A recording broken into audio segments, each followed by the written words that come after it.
Hello बच्चों।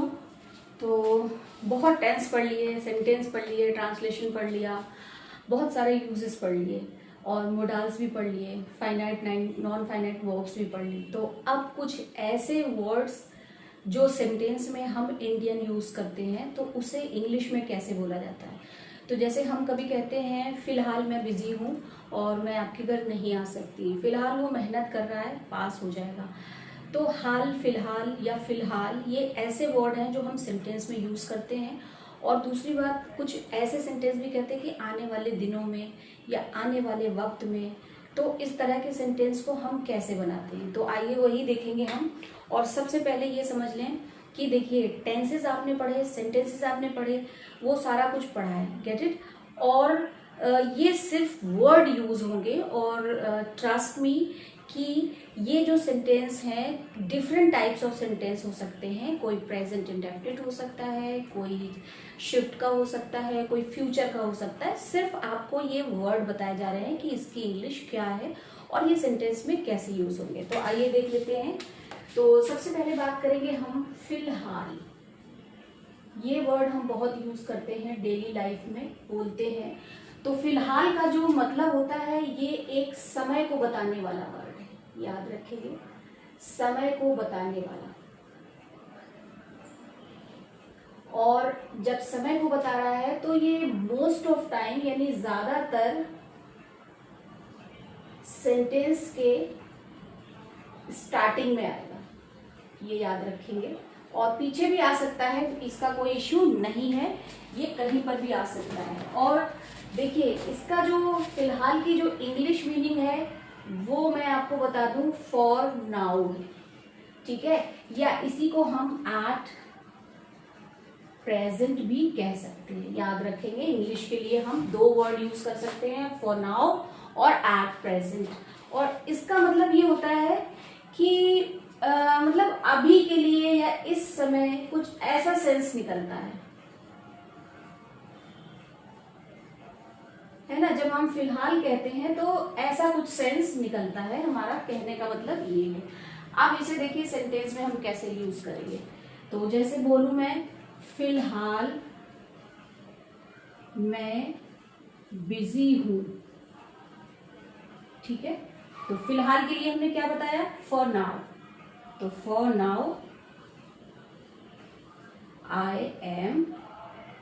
और ये देखिए आपका सिंपल प्रेजेंट का सेंटेंस है ना, इज़ेमार वाला। तो इस तरह से बना दिया। अभी मैंने जस्ट बताया था कि सेंटेंस कोई भी हो, आपको उससे मतलब नहीं है, आपको ये वर्ड लगाना है। तो एक और सेंटेंस देखेंगे, फिलहाल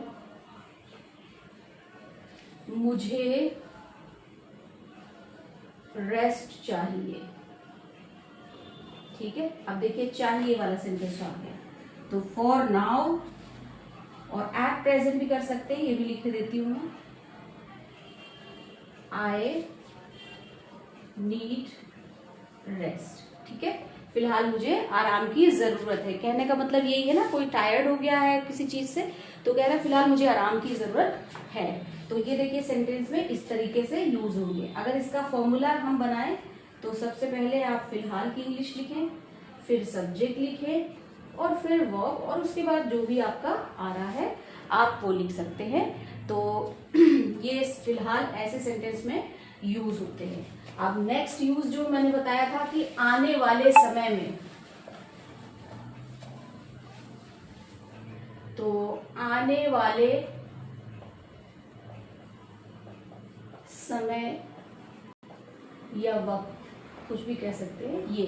तो इसके लिए देखिए हम क्या वर्ड यूज करेंगे, और ये यूज होता है, यानी कि इसका इस्तेमाल है कि कोई फ्यूचर या अपकमिंग,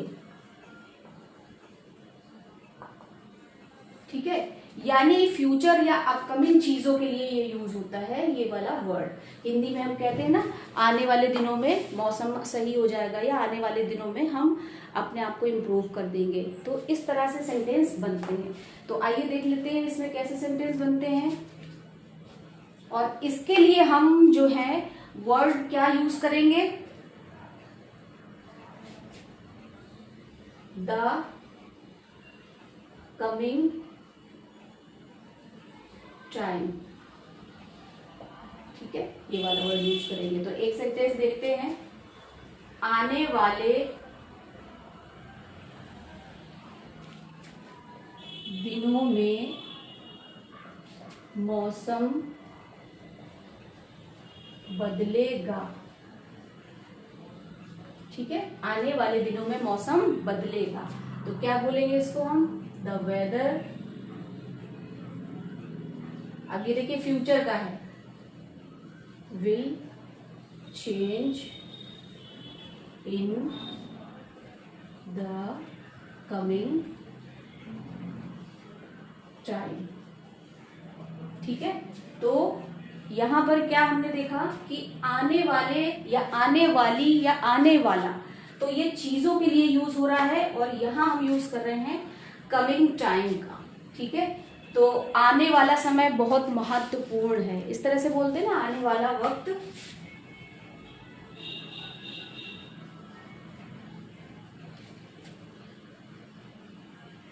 बहुत महत्वपूर्ण है। तो द कमिंग टाइम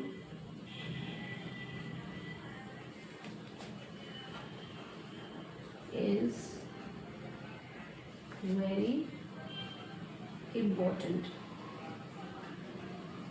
तो देखिए सेंटेंस में इस तरह से ये यूज होते हैं। तो ये दो यूज कह सकते हैं आप इसे, या सेंटेंस में अभी जस्ट मैंने बताया था आपको कि ये किसी भी टेंस में यूज हो जाएंगे, सिंपल प्रेजेंट हो, पास्ट हो, फ्यूचर हो, किसी में भी यूज हो जाएंगे। सिर्फ हम यहाँ पे वर्ड यूज कर रहे हैं कि कोई वर्ड अगर हिंदी का है तो उसे इंग्लिश में हम कैसे बोलते हैं, तो वो यहाँ पर बताया गया है। और वीडियो पसंद आए तो लाइक करिएगा, शेयर करिएगा, बाकी चैनल को सब्सक्राइब कर लीजिए।